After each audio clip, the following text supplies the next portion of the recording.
J'ai eu peur, c'est vrai, mais je pense que j'ai été dans le déni au départ. Et après, ben, ouais, je me suis dit que j'allais m'en sortir, quoi. Il fallait que je m'en sorte. Il y a trop de gens qui tiennent à moi, je connais trop de monde, et c'est surtout mes enfants. Et elle avait un peu plus de 30 ans, donc quand elle a vu le professeur, là-dessus il nous a dit, n'ayez pas peur, on va vous guérir sans problème. Et c'est vrai qu'on a eu confiance. Et après, bon, quand elle a rechuté, ça a été une catastrophe pour nous, quoi. La rechute est très dure à vivre. Oui. Ouais. Plus, pour moi, plus que le jour qu'on apprend qu'on a une maladie, je pense.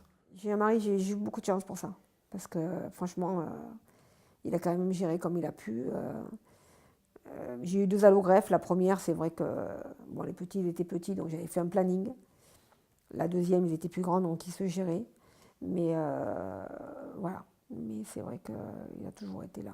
Pour mes enfants, je leur ai dit que je partais en chambre stérile, mais que j'allais guérir, que ça allait être dur, mais que j'allais guérir. Mais je ne leur ai pas dit les conséquences de la maladie. Je ne veux pas que leur comportement soit lié à ma maladie. Et donc c'est pour ça. Mais comme m'avait dit la psychologue, elle m'avait dit, mais vous savez, vivre avec une maman malade, même si vous ne le faites pas voir, c'est compliqué pour la tête d'un enfant. À 8 ans, pendant le mois où je ne pouvais pas la voir, une fois j'étais allé parce qu'elle devait changer de pièce, enfin, pour aller faire un examen, et je pouvais la voir juste dans le passage. Et ce passage m'a fait marquer parce que quand elle est sortie, elle était toute recouverte enfin, le masque, le truc blanc, la chemise. Je voyais à peine ses yeux, et j'ai vu 2 secondes, et ce passage, il m'avait vachement marqué. Enfin, J'ai toujours fait comme une maman normale, c'est-à-dire que je me reposais. Je me reposais quand ils n'étaient pas là.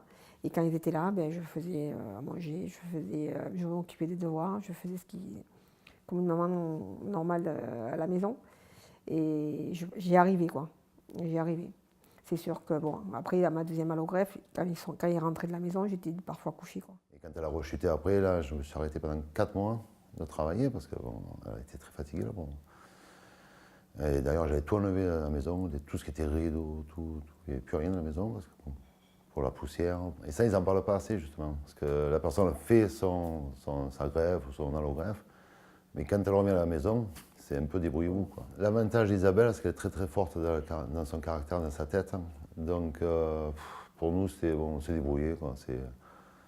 Ça se fait machinalement, en fin de compte. On est obligé, de toute façon. quand elle est revenue, je la voyais plutôt fatiguée. Et je me rappelle, il fallait que je faire venir personne chez moi pour les microbes. Il fallait tout le temps nettoyer, se laver les mains. Je me rappelle que même maintenant, il faut que j'évite d'être malade, sinon moi j'ai un rhume pendant 3 jours et pendant 2 semaines, elle a une grippe par exemple. Au niveau du travail, ben là, je vais retenter, si je suis encore en rémission, je vais retenter. Mais je me suis fait refouler du Pôle emploi, donc ils n'ont pas voulu prendre mon inscription. Donc ça, je suis partie en pleurant. Ça a été dur parce que moi, je pensais qu'on allait me dire, ben, c'est super, on va essayer de voir ce qu'on peut faire, quoi. Et on m'a dit non, ça va être trop compliqué, c'est pas la peine, restez comme vous êtes. Ce qui nous a aidé à surmonter tout ça, je pense, c'est l'amour, c'est tout. C'est votre épouse qui est bien malade, donc on est obligé de faire avec, de toute façon, c'est comme ça. Ce qui est difficile aussi, après, c'est sûr, au niveau du couple, après, ça change pas mal de choses, parce que bon, après, sur la vie sexuelle, tout, hein, parce que bon, il y a tout qui rentre en jeu, là. C'est sûr que, même maintenant, de toute façon, c'est plus comme avant, ça, c'est comme ça, hein. C'est plus comme on était à 20 ans, ça c'est sûr. Je pense que pour le moral, il vaut mieux penser qu'il n'y a plus de maladie, qu'on peut faire comme tout le monde. Je pense que c'est mieux, quoi. Il faut arriver à faire des choses, à voir des gens, à sortir, à s'occuper. Ce qui m'aide, c'est que, bon, déjà, je ne vais pas mourir. Mais parce que je ferais trop de peine à beaucoup de personnes, quoi. Mais après, voilà, j'ai des amis où on mange ensemble une fois le midi, ou on boit un café ensemble, et pour moi c'est une thérapie, quoi. Et sinon, c'est d'essayer de faire des choses en famille aussi, parce que je me dis que maintenant, quand je vois que le grand est parti aussi vite, quoi, voilà, je vais en profiter au maximum. La vie sociale, oui, je me suis toujours investie à fond, même quand j'étais malade en autogreffe, en tant que parent d'élève. Bon, après, il y a eu la F3M. Et les journées nationales, c'est sûr que ça m'a beaucoup apporté.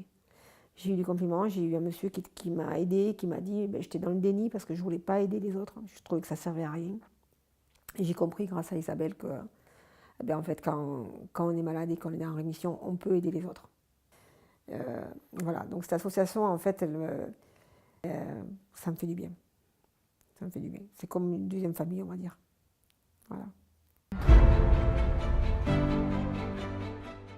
Pour les prochaines années, j'envisage donc, j'espère que je serai toujours en rémission le plus longtemps possible. Je veux reprendre un travail pour être vraiment comme tout le monde et être reconnue, quoi. Puis moi, je vois mes enfants, grandir, avoir des petits-enfants, être grand-mère, aller à leur mariage. J'ai beaucoup d'amis que je connais depuis longtemps. Et bon, je dois les embêter un peu, toujours les mêmes problèmes, mais voilà. J'ai fêté mes 45 ans et je leur ai dit je voulais fêter ma rémission. Mais là, au moins, je vous ai tous. Je suis là avec vous, je profite de la soirée. Et il y en a passé une super soirée. Ma maladie, quand même, me permet de faire des choses comme tout le monde.